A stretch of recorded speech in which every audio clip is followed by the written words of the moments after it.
Through interviews, expert discussions, and narratives, we uncover pathways to resilience, innovation, and evolution. Welcome to All Things Change. Aloha and welcome to All Things Change podcast. Today is the book club version of the podcast, and we're going to be talking about a book. So I'm Jenny. I'm Olani. Aloha. Aloha.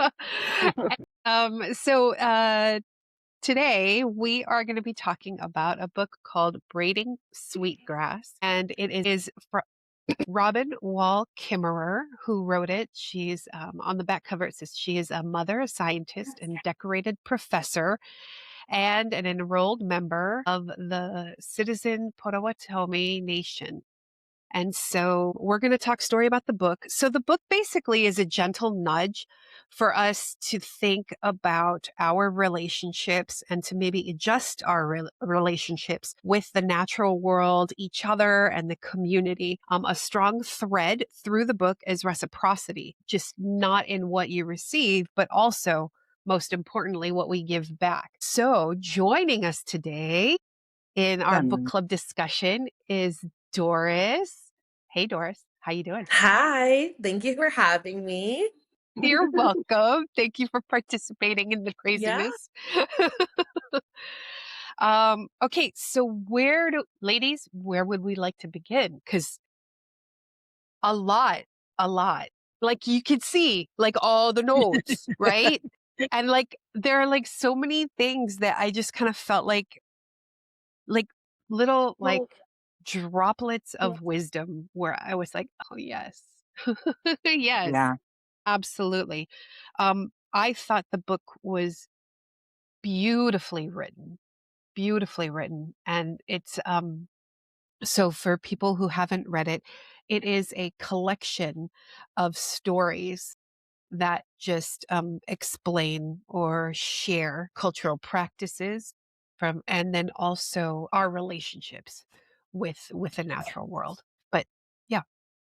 When I was reading it, I was reading it both on my Kindle as well as via audio. And in both in the print and in the audio, it was a lot like, so amazing storytelling and almost like poetry or a song that sort of moves, through almost like an opera as it's moving through different experiences, plants. I love the whole connection to science. It's really, it really resonated with me. There was nothing that I did not understand and or disagree with. There was no disagreement for me. It really confirmed, I guess, my experiences and beliefs related to Western science and Indigenous science, I guess you could say, and how more confirmed for me again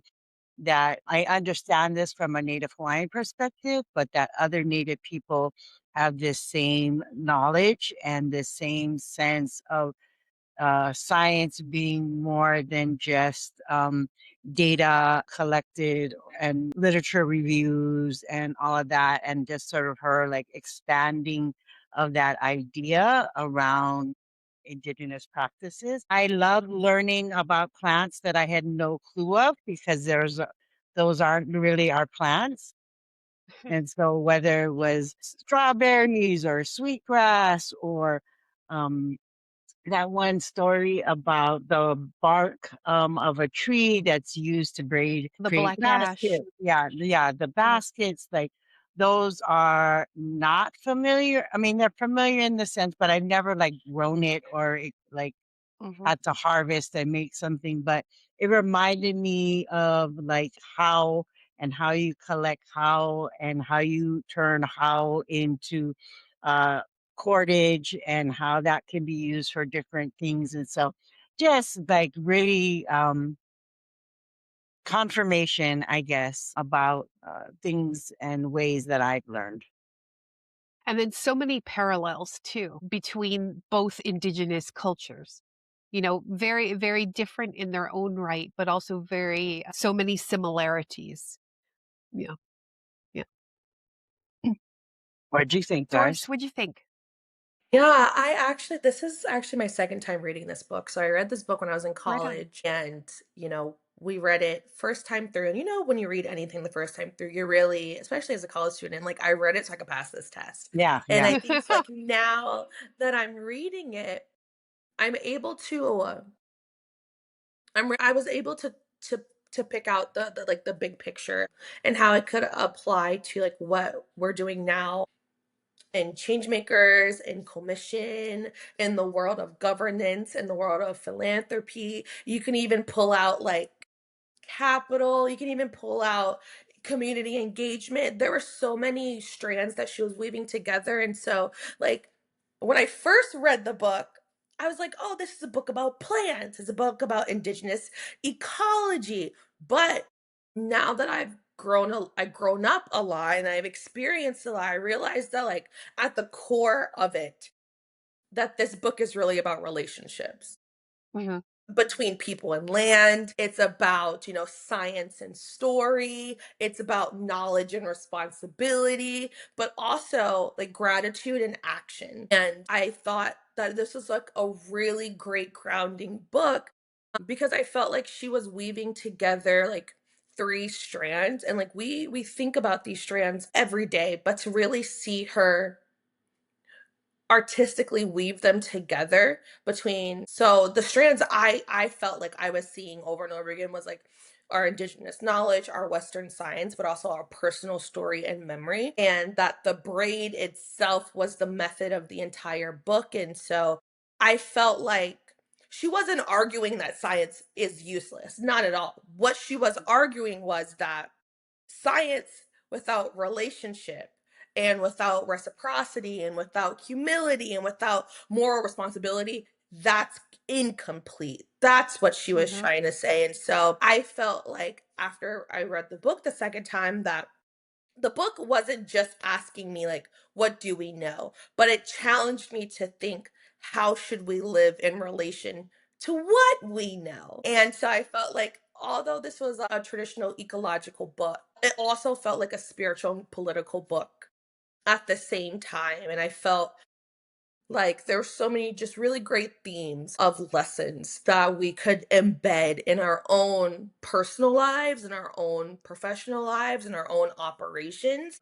It really made me think about the systems of relationship yeah, and sometimes how it contradicts itself at the same time. So yeah, it was a great philosophical journey for me. yeah, yeah. I agree. It yeah, made I me, totally as I agree. was reading it, it made me like put a different lens on like the work and to go back to looking at our ancestral skills and our Right. relationships through that, Mhm, And I think one of the things, one of the few things that just maybe rubs me uh, a little bit sideways, and I know it's like a normal term. I've seen it is that traditional ecological or environmental knowledge. Yeah. I know that's like a academic term. I know I've seen it in some federal grants. I forget what I forget the department, but some federal grants, and so I get it, but I just think that it doesn't because it says traditional. It sort of locks you in this time past versus Right. taking skill sets that are embedded from our ancestors and like Right. moving them mm. forward, you know, Yeah. and applying them forward. Right. Yeah. Yeah, Yeah. it almost gives it, sorry, Doris, it almost gives it kind of like an antiquated term. Yeah, And like the term itself feels like that it was um a description to use to make it palatable to, to academics, which I think, like we really see that in that one chapter where they observe right. the impact of picking, how picking sweetgrass is affected from picking or not picking. Doris, what were you going to say? No, I was gonna say that Alani, you mentioned something that You mentioned something that speaks to what I felt too when I was reading the book. I felt this sense of grief in a way where the book constantly reminds us that what she's describing as alternative, like this traditional ecological knowledge, like it's like oh, this is another way to think. But I felt a little frustrated too because that's actually what was disrupted. Like these are not new ideas, they're interrupted systems. And me being a nation builder myself, I felt like we were reading a blueprint of what was working before colonization happened, and how we're constantly being forced to reorganize our relationships.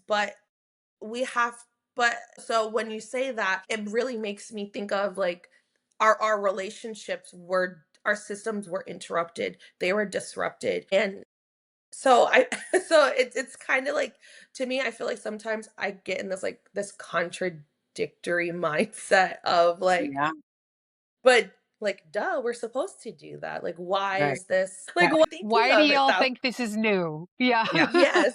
Yeah, It's because it's almost like not. Yeah. Western science should have its own like label about being almost like, like siloed ecological knowledge, Right. or like, you know, um, cold ecological, like, disconnected ecological. Like it should, Yeah. instead of calling, like you said, it's disrupted what was working. And so maybe it should have a different name versus what was working to have this other name given to it. And so I vote for disconnected. Hmm.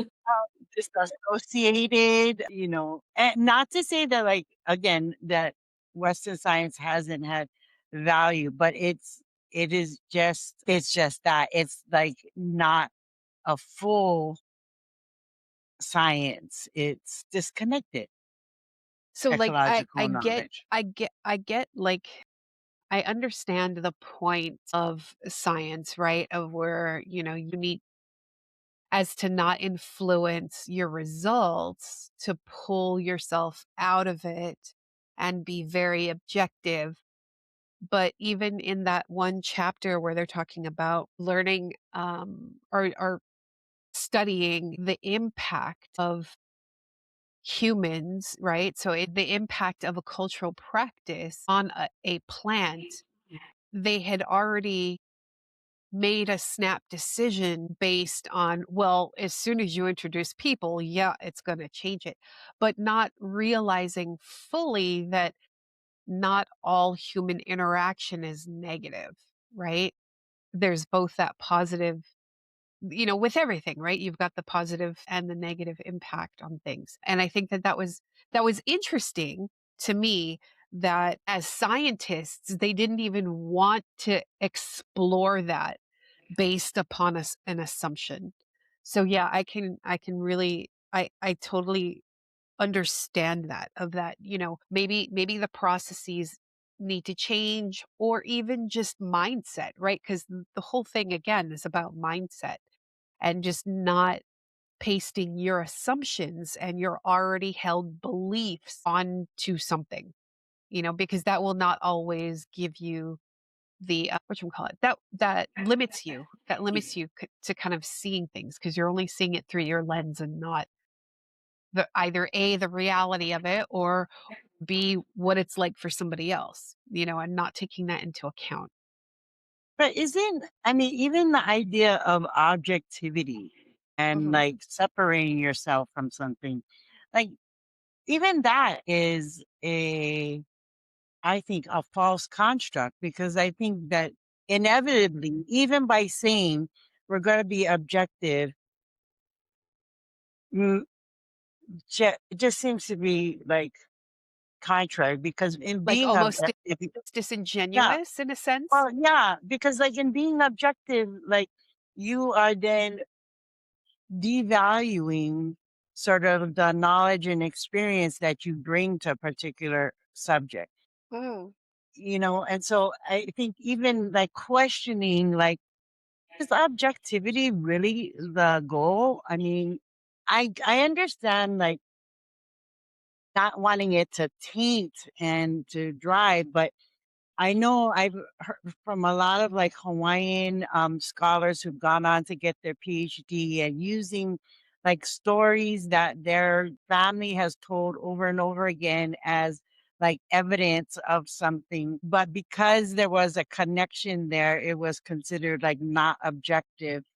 But yet it sort of like totally devolved and did not value those experiences because it was seen to be unobjective. And so again, I think that's a whole nother construct around, because I don't think our science was objective. It was like, here is our people, here is our experience, this is what we're seeing. How is that connected? More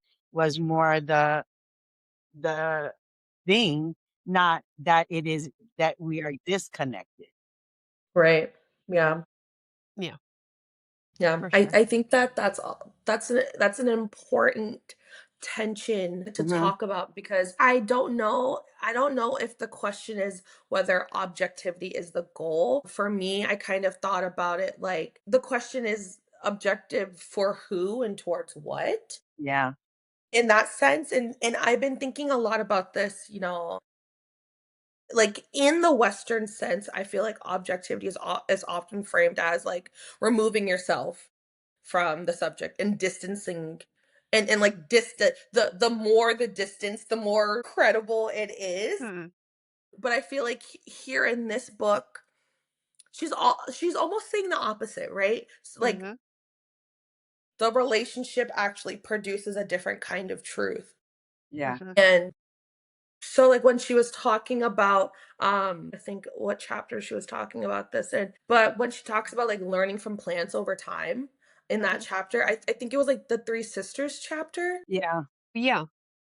in that chapter, and how like they weren't just observations, it was relationships built over time. And I think that the, I read this book when I was in a sociology, no, a social methods class, wow, and how we were introduced to this new, mind you, I had a native teacher.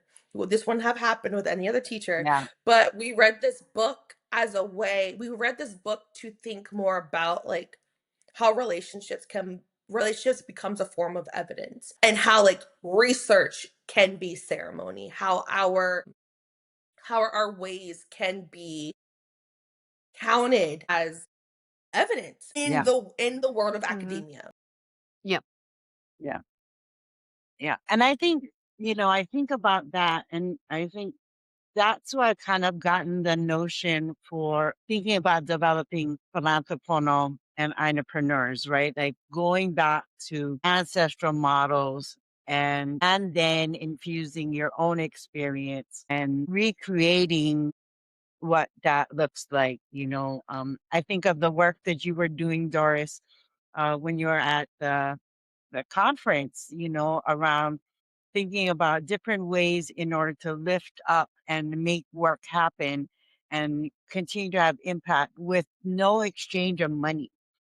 And then one of the big things is around like relationships and the using relationships as a almost like a commodity, as like I have these relationships. I can give you this one, but I have to maintain these. I got to Right. gatekeep, Right. versus like that. My relationship shared with somebody else helps strengthen that relationship with the Mhm. that I'm sharing, and so Yeah. it Yeah. it just made me think about all the different systems that we live under and the way that we can disrupt the disruption and go back to ways of doing within our current system. Right. Yeah. And also this book made me think a lot about I feel like this topic of like objectivity and the credibility of relationships and knowledge. I feel like it has been historically used to dismiss indigenous knowledge, Hmm. because if Yep. something is relational or story based or place based, it gets labeled as subjective. And so a part of this conversation is also about like who has been excluded from defining truth. Yeah. And I Good think the one. book really invites us to rethink not just what we know, but how we decide what counts as knowing. Oh, that's deep. Wow.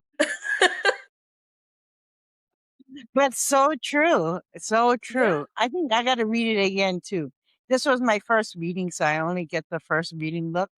But Yeah. you're bringing up, and I see that when you say that, I can I recall could see it. places in the book where without the words, I was kind of making that connection, but I think you provided words for it for sure.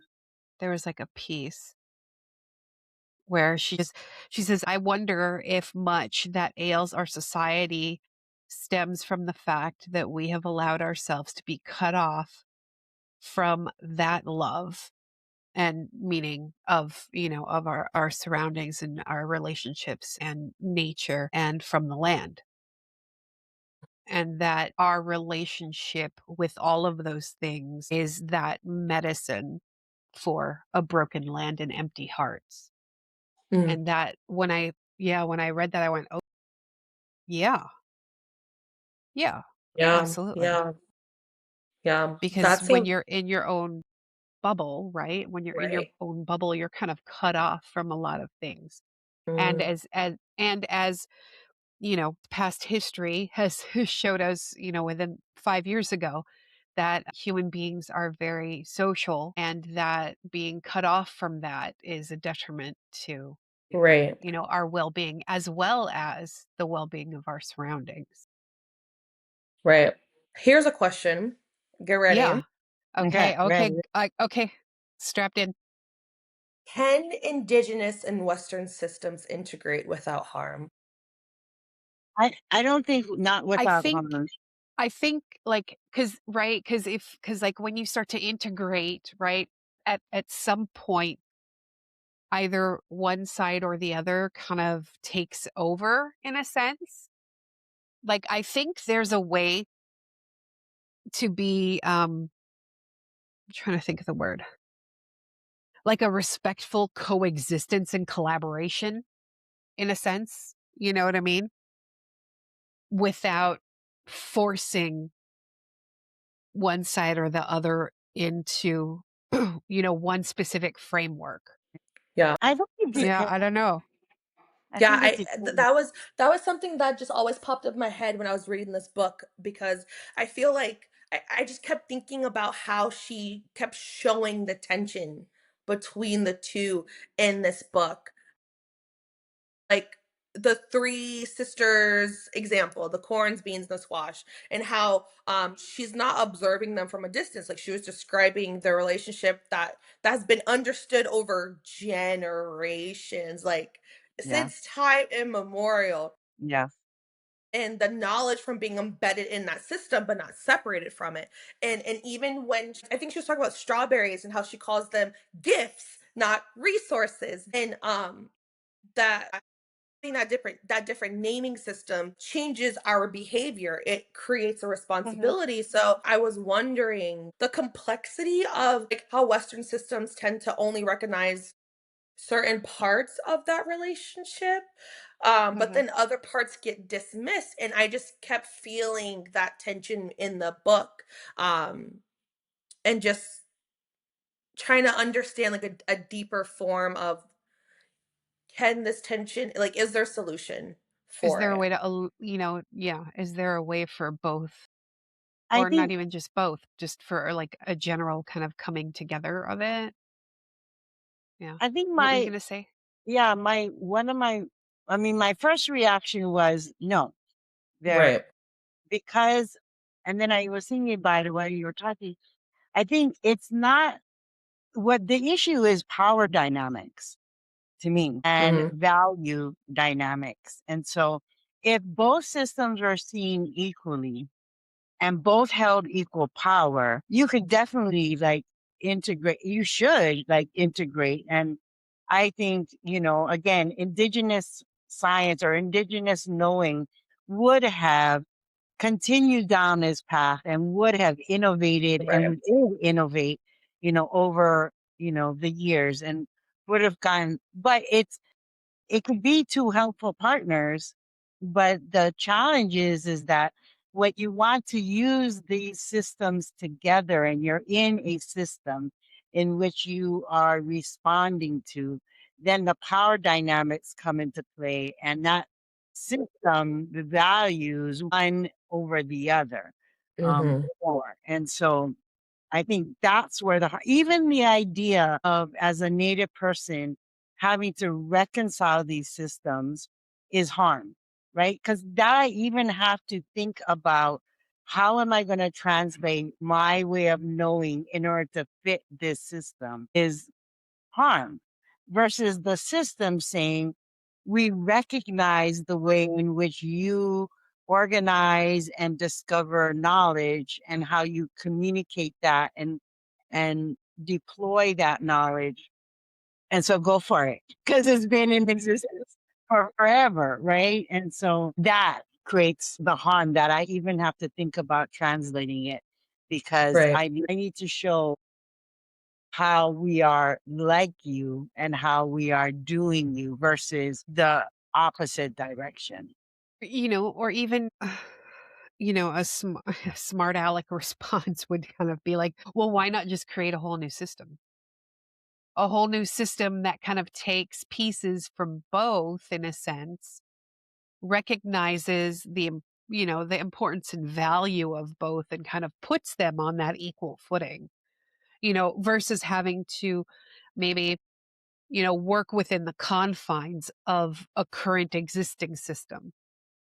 And we're already kind of seeing that in terms of like what we're doing with Changemakers, right? Just creating an entirely different ecosystem that then incorporates, all the pieces. But I was But kind of there, wondering too, of like just relationship wise with with Western, is that I almost kind of wonder if it's if it stems from language, right? Because that was a running theme in here as well, of pointing back to the native word or the indigenous word for, a particular thing or a particular practice.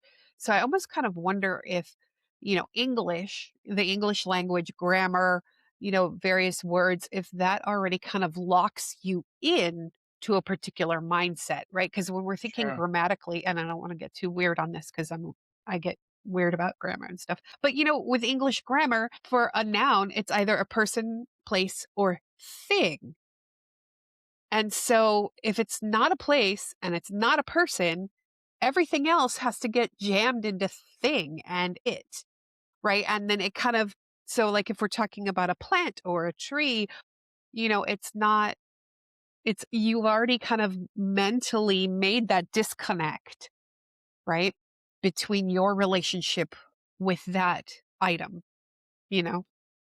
So Yeah, sure. no, I, that's, I agree with that because I think that in the book, she talks about, like in the English language, like you said, most of the things like the natural world is referred to as it, which then turns the being into an mm, object. But in her language, in the Potawatomi, there's a distinction that recognizes uh, it, it, animacy, hmm where yeah, beings the like the things we would call it is actually referred to as a who, like they Yeah, have a right. being, A they living, yeah, have breathing. a leaf, they're alive. When we talk about plants, when we talk about the water, when we talk about the animals, and I think that's in all indigenous languages, like our animals and our water or our house or our dirt, those can be conjugated into many other different things, whereas in English it's it, the house, the water, that type of thing. And I really loved how she was talking about in the book, like a shift in language actually changes how you relate to them, and when you Mhm. relate to things, it creates accountability and an obligation of responsibility. And I really loved that because I think that language doesn't just describe our relationship to our world, it literally quite shapes it. Mhm. And I'm still trying to comprehend and weave together this thread that she was making in the book. And maybe I need to read it a third time to really understand it. Like how she starts off with language that influence relationships, and then relationships influences behavior. I get that part. But the part where I really probably need to dive deeper is, then how does that behavior influence systems? And what part can we play when that thread gets completed and systems get shifted? Yeah. They go ahead, Yeah. being deep again. I love it. I That's love it. awesome. Yeah. Yeah. Yeah. Yeah, because she even mentions several times throughout the book, and also in the closing or the summary or the epilogue, of Yeah. that our responsibility is reciprocity. Period. Mm, Period. right. And that, I think, has been widely discarded, Mhm. you know, Yeah. especially, moving, because even moving, growing up in Hawaii and then now living on the Mm, East Coast, right? Very, very different. Although living in a very small rural community, there yeah. are some of those mindsets that are there, in terms of, not taking more than you need, making sure that there is enough for everyone. And so, but I do notice when I did live abroad in Europe in a more city setting, that's been widely discarded. And I think, again, right, as you mentioned, Doris, it's about like our relationship with our surroundings and with the Right. community, right? Because Right. again, if you are in a city setting, like even in Honolulu, there in a city setting, you're kind of removed from that because your Mhm. focus changes, to something else. Yeah. And No, so you're it's right. like, and then so it's kind of like as you said, right? Then how do we take that final leap, Hmm. into actual systems change, Right. Yeah. Because you know? I think language teaches us what we're allowed to feel responsible for. Right. And so Mm-hmm. Yep. I think what Braiding Sweetgrass was trying to show us was what she's trying to show us is that when indigenous languages were suppressed, it wasn't just our communication Right. being suppressed. It was disrupting our relationship system in its whole.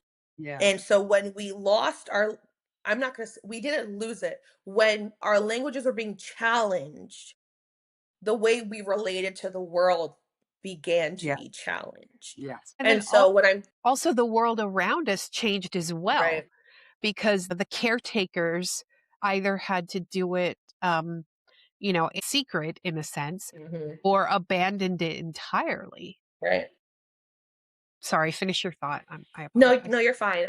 I was going to challenge myself to elevate it to a another field, just relating back to Changemakers, and what we're trying to do at Changemakers is like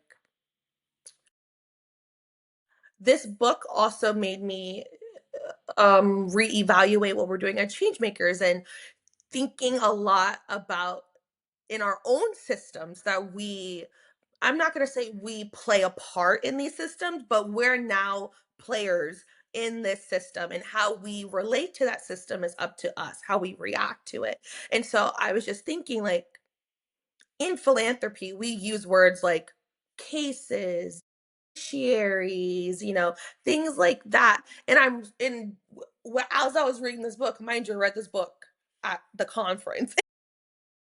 So I was wondering, like how that language shapes how decisions get made, Yeah. and whether it creates distance instead of relationship, and Yeah. how even something as simple as language shapes, dare I say, capital flow into our communities. Yeah. Oh, absolutely. Absolutely.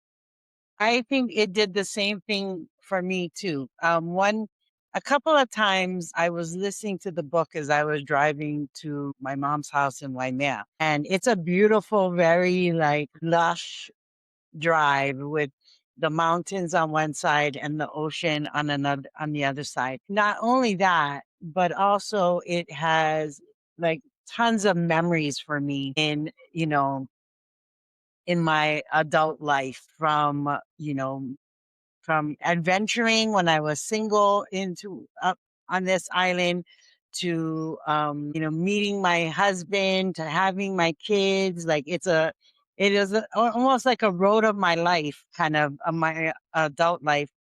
And so it really got me thinking about like the language. It gave me time to like space to think about that. And I was thinking that was definitely something. And I know Doris, you've been in my Philanthropono courses where I've sort of struggled with language and, you know, like naming it um, professional fundraising course had always sort of sat with wrong with me and had a rub with me because I wanted it to be more than just about fund, meaning money raising. And I try to like get over that hurdle by consistently reminding participants that really it is about like relationships, like at the core of whatever gift gathering. Like again, there's like all those words are so like laden with really like capitalistic and capitalism terms that are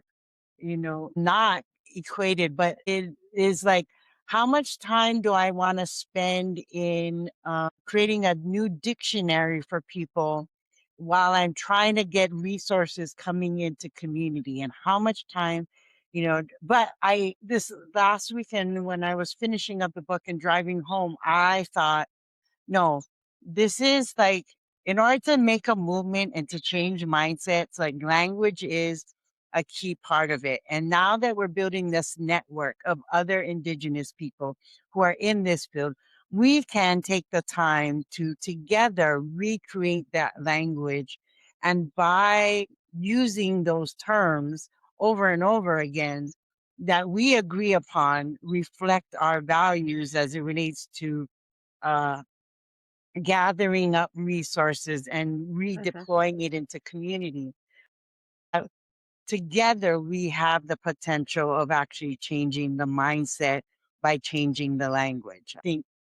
I don't think I was ready or Philanthropono was ready at the time when I was kind of grappling with that to do that work. But now that we have other relatives coming together, we can maybe recreate, come out from under the disruption, and not recreate, but remember the language Mm, terms and utilize them.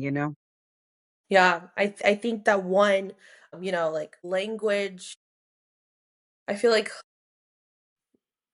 language again teaches us what we're supposed to be responsible for. And so just by you talking about, philanthropono, I think one shift we can make, one, because operations will be our proof that we're doing this, instead of calling them participants, we can call them co-creators, Yeah. knowledge holders, Yeah. so that responsibility, that relationship shifts, because like you said, when we reclaim the language, we're not just shifting how we think, we're like remembering the Yeah. ways of knowing that were disrupted. Yeah. Yeah. I'm putting this down as a task. Yeah, I just wrote down co-creators and knowledge Yeah. holders. Yeah. Yeah, because even so, right? So even with the marketing and all the things Mhm. in promoting what we do, participants have always kind of sat with Right. me a certain way. And I'm like, well, not really. But, you know, because Yeah. there's Right. so much No. Yeah. more, because there's so much more um, than just participating. You know what I mean? It's not as thin as that in a sense, right? Yeah. Yeah. they're engaging, they're sharing what they know, Mm-hmm. they're also learning. And then even within the course for their organization, they're defining, they're creating, they're remembering. It's a whole lot of different things that just, I think participants just makes it sound, Yeah. like any other something. And it's like, no, Yeah. no, no, no. Yeah, it's so much deeper than that. It's so much Yeah. deeper than that. Yeah. Because then they're also sharing with us, not only about their organization, but about, like, maybe what some of their frustrations are, or even their history of how they've gotten to where they are now. And that shapes that shapes everything that you do moving forward, right? Right. It's that phrase that you can't Yeah.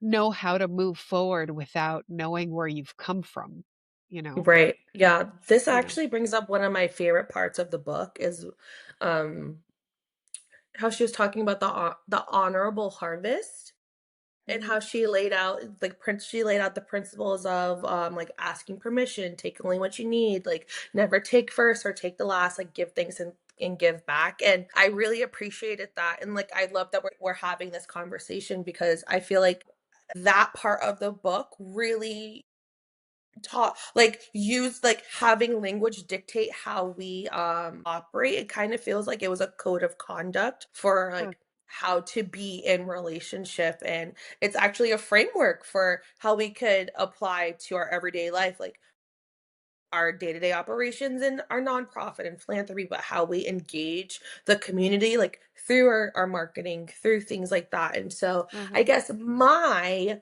contribution to the podcast would be, what would it actually look like if we applied the honorable harvest to how we work? Mm. I think it would be great because, right, because it's not only what you mentioned, Doris, and outlined, it's also there's gratitude in there as well, right?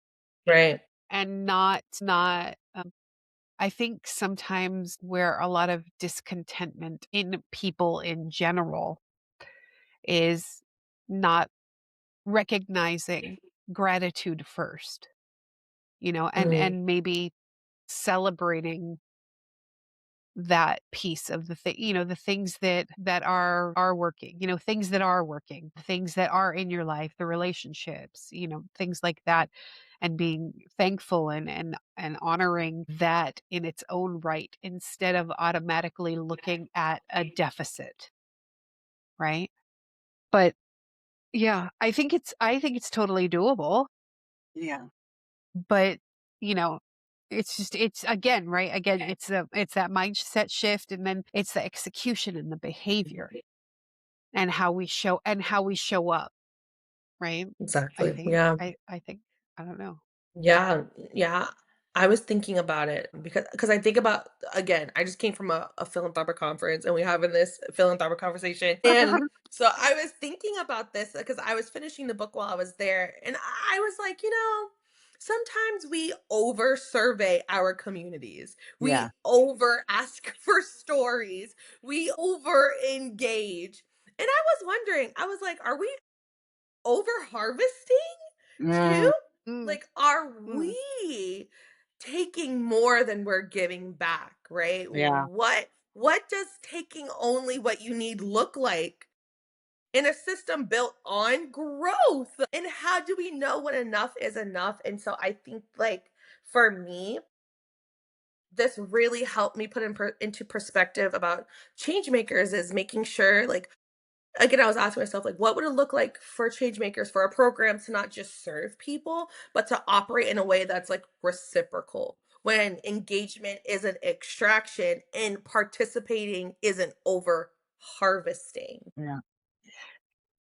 And I I do think it is it is a code of conduct, and I think it might be interesting to, like, again, integrate this into conversations, whether it's philanthropical, Right. whether it's entrepreneurs, whether it's our loan program. Like, what does this look like in those places? and in those settings. And then I know, like, so we had our philanthropono and we had some of our friends because they kind of became friends after hanging out for 12 weeks that we've already made connection to, that I have given like help support them to go to other trainings or we have. And then they're coming back around and reciprocating us with ongoing opportunities for partnership and helping us with some of the challenges we're facing on our side. And so I think we could point to different places, but I got a little stuck when I started to just think about, like, I can think in terms of like our programs, but then I start to think about like what does that look like with our daily operations? Uh-huh. Like, how does this flow into our Uh-huh. daily operations of our team? And that's where, I just kind of looked at the checklist and was like, do we do this? Do we do that? Do we do this? And how can we like operationalize that into everything that we do?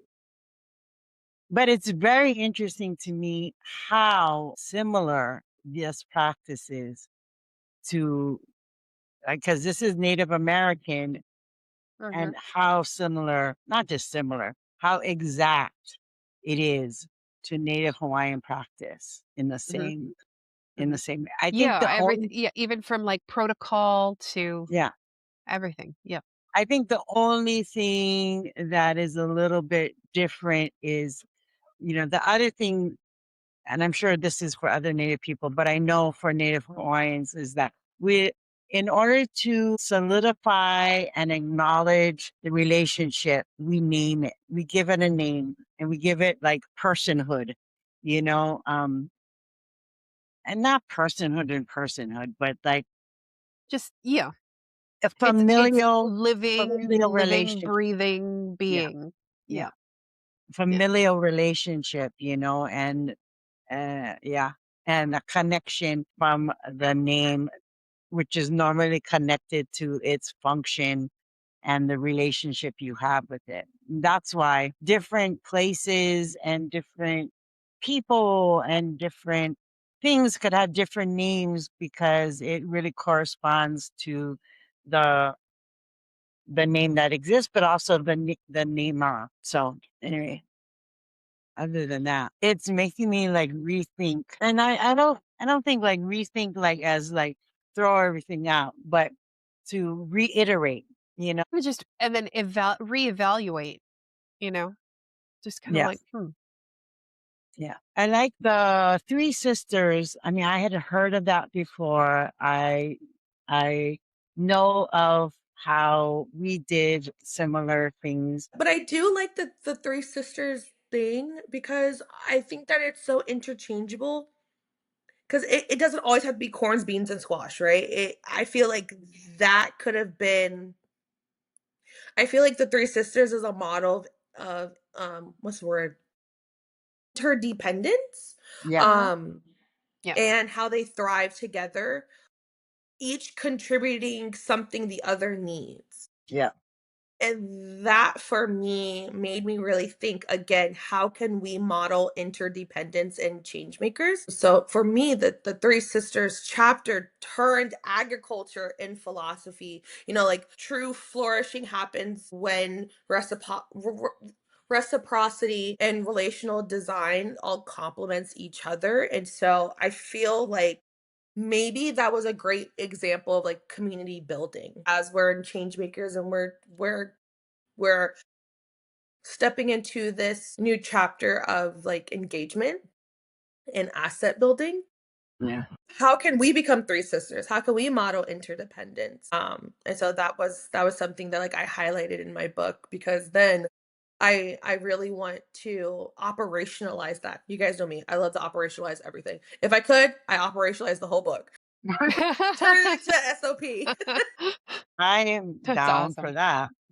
As as our time is going on, I do want to pinpoint like something that I'm not gonna say rubbed me the wrong way because nothing about this book rubbed me the wrong way. Like Olani said when we first started, like everything I was in agreement of. It was a very beautiful book with beautiful writing, beautiful examples.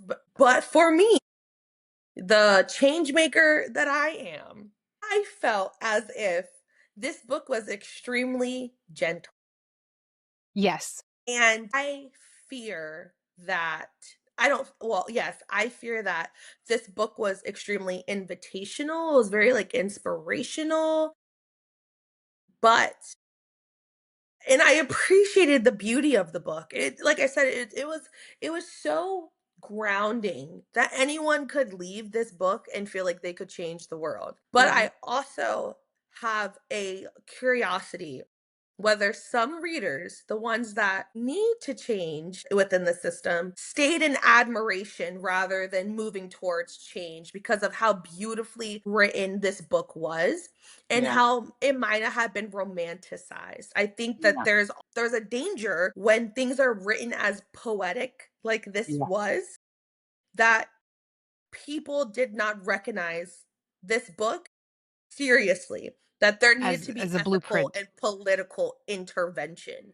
But we're so caught up on the romantic environmental reading that I don't want to say masked the call for change, but if you read the book for the first time, I can guarantee you folks did not pick up the discipline, practice, and accountability behind the teachings. Yeah. Yeah. Yeah. Yeah.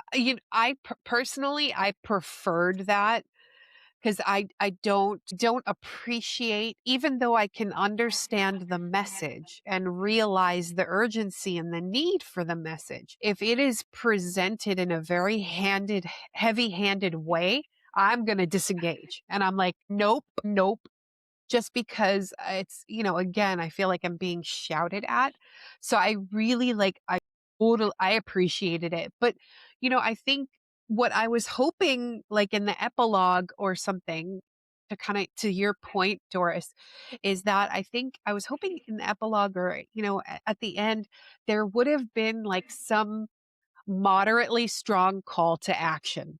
Yeah. Right. You know what I mean? That pulls Exactly. and extracts from Right. every story that she's shared, that there Right. is a particular call to action, you know, Yeah. I that feel like that that I would thoroughly appreciate. yeah.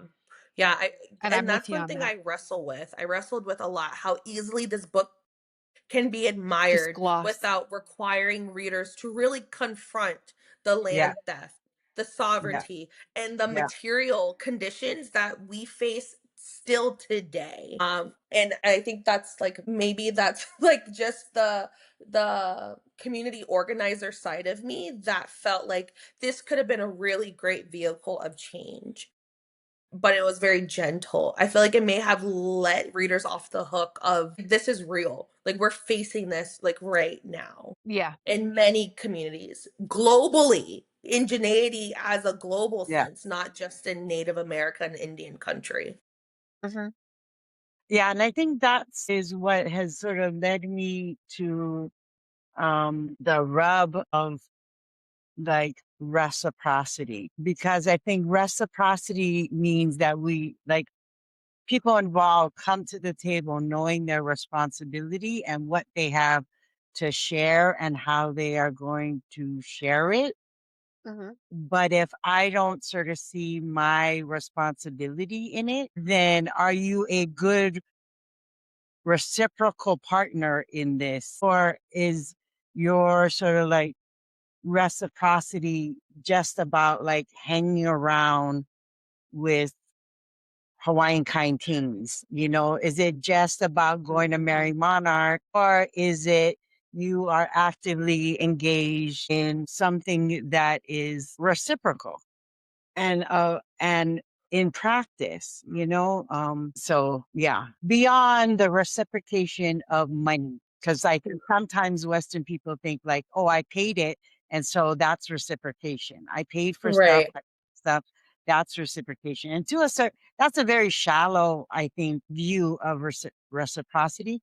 But that's Absolutely. why I'm always kind of like cautious about Mhm. reciprocity when it comes to bringing in foreign people outside of our community. And Yeah. Yeah. Yeah.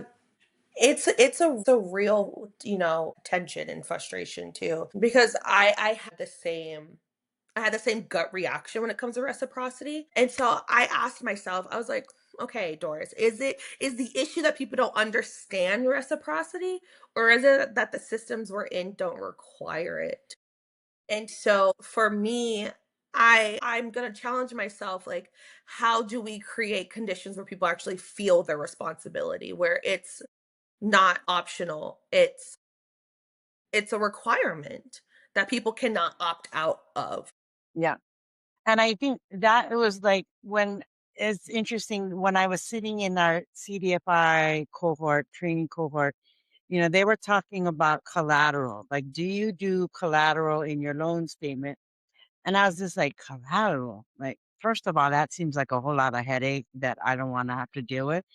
But then I started to think about, like, what is the reason why Western banking systems require collateral, right? It's a level of accountability. It's like keeping your hook in somebody. It's about getting Mhm. back what you paid out, all of those different things from that specific person, right? And I think like reciprocity may come from that person, or it may come from somebody who's not even connected to that. Reciprocity comes in all different kinds of ways. It's not necessarily transactional, like one to Mhm. one. But what I was thinking about that, I was like, what is another way in which we can have people feel accountability? And I think you've given me a good one about language and what we call ourselves in order to establish that relationship. But the other thing is pairing up the loan borrower with the upcoming person who will be getting the money after they pay off their loan. And so if I know that person who's going to get the money when I pay off my loan, then I feel like that is a relationship collateral. It's not, Mhm. I'm going to get your car and then sell it and hopefully recoup the money that you didn't pay back. That's really what the collateral is for. And so, again, opportunities to rethink what we're doing and sort of get to the core of like, what does that look, what minus a disruption, take that out. What does that function look like? Did we have that? What does it look like? And I think for me, in my mind, collateral goes back to connectedness and relationship Mhm. and responsibility to the next person coming up. I It's think that's an amazing idea to act on, because it's not only because it not only right, it not only supports reciprocity, but it also reinforces the gift, right? That I was given this gift, and this is the gift I'm going to be able to pass to that next Yeah. person. yeah, And I think that that's because that's one of the main points in the book, of that the a gift is something that you can't, right. you don't wholly pay back. You just accept, and then when you have the opportunity, you gift again, Yeah, or you gift, right? Or you yeah, give. yeah, It's not a transactional exchange. yeah, yeah, Yeah, I love that idea. yeah. We're gonna put that in our loan. But I mean, in particularly like in that area, there is like a plethora of new and innovative, not I don't want to say new, Out of opportunity the box to, yeah, thinking. to reconnect and reorient our foundation to ancestral practices. Yeah. Amen. Sure. Oh, wow. Now that I have a list of My things, brain is just like buzz, buzz, buzz, buzz, buzz. yeah. Yeah. What were you gonna say? I'm sorry. No, I was just gonna say now that I have a list of things to do. I know.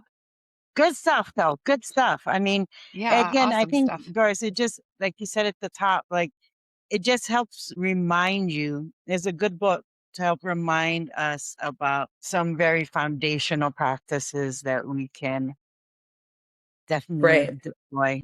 Yeah, I think that this book My closing thoughts of this book, I think that this book was, I don't want to say a measuring tape, Mm, but it was a measuring tape for me. I feel like at Changemakers, we always say we're a place-based, relationship-based, community-centered organization.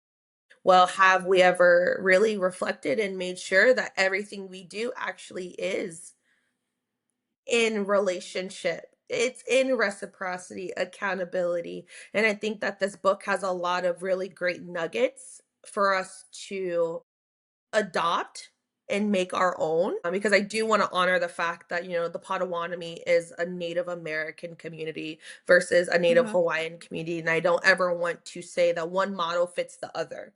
By no Mhm. means does this model fit the community of the of Hawaii at all, but can we use it to make sure we're being a good relative? Damn straight. Yes, we can. And so I think that this was a really great reminder, sort of like a moral compass, a recalibration to yeah, making sure that as we're stepping into this next chapter of Changemakers, are we being a good relative? Are our finances in a good system? Is our relationships and our partnerships, our co-creators, are they in a good system? Our programs, are we taking care of people? Are we reciprocating? Are we over harvesting yeah, at Changemakers? And I think that this is a really great opportunity for us to maybe have like a mid-year braiding sweetgrass meeting. yeah, Are we do we have a right relationship with our land and our community in each other? yeah, Mm. yeah. I Mhm. I think it would be great. I think it also would be great if like we brought staff along in this book just to give Absolutely. again, unless you read, I mean, we could do it, but I think it's helpful to have some context to reflect on before you get to the conversations. Yeah. Mhm. Mhm. But Yeah. I know, again, just a great book and highly recommend. And we're going to, I think, delve into how we can utilize this in deeper and meaningful ways. One of the ways I think I'm going to do this, take a step out when it comes to Philanthropono, is like engaging our members and our participants. I go using participant. I gotta find a new word. But in recreating language around Yeah. Mm. what is known as fundraising, Yeah. I think that would be fabulous. Because again, if we are all educating and using the same terms over time, philanthropy will come as we open up the floodgates of philanthropy and get reciprocation going on. That's one of the things we can offer is a new way of language that holds values, our values in them. So I think that's a fabulous idea. Awesome discussion. Like I know we could kind of keep going. Yeah. Yeah. But Awesome. I'm ready for There the are so many. action. I'm ready for the Yep. action. True. Yeah. And defining what that Yeah. really looks like. Like that's something that I never really thought about with our organization in a sense, Doris, was the we over harvesting. Yeah. And that's something I know like after we're done, I'm gonna be thinking about that for a while, you know, and just kind of thinking. And then also not only that, but then also taking that blueprint and applying it to marketing in a sense, because that is what one part of the relationship that we have is a relationship with the public and our community. And that if it's just solely, one-sided, that serves nobody. And that then we don't walk the walk of what we're saying. And that's for me, that's a problem. Like I don't like saying one thing and then doing a whole other thing. So yeah. So that is a big thing. Awesome. Well, thank you so much for your time. Yeah. Thank you, and insight and thoughts and everything. What's our next And book, so, Jen? I'm sorry. yeah, no worries. I was a little slow on the uptake. So our next book, everyone, is by Zora, I think Neely or Neil Hurston, and it is Their Their eyes are Eyes Were Watching God. gotcha. Yep. Yay. And so I'm excited for it. So if anybody out there would like to participate in our next podcast recording, go ahead and sign up at changemakershawaii.org/podcasts, and you'll find the information there. And also, if you did like this podcast, please share it with others who you think might gain some insight from it, as well as comment and like and all the other fun things. And we will see you next time. Oh, and I didn't say, so guys, if you aren't keeping track, we do a book club conversation every quarter. So the book that's upcoming is going to be in July. So that will drop in July, and we'll probably record in around that time as well. So thank you everyone for paying attention and enjoying and talking and everything. Sorry, my brain is like already like thinking and I'm trying to do something else. And I apologize to everyone. But thank you everybody for your time and hanging out in the podcast and sharing your valuable insights. Take care. And until next time, ahui ho. Ahui ho.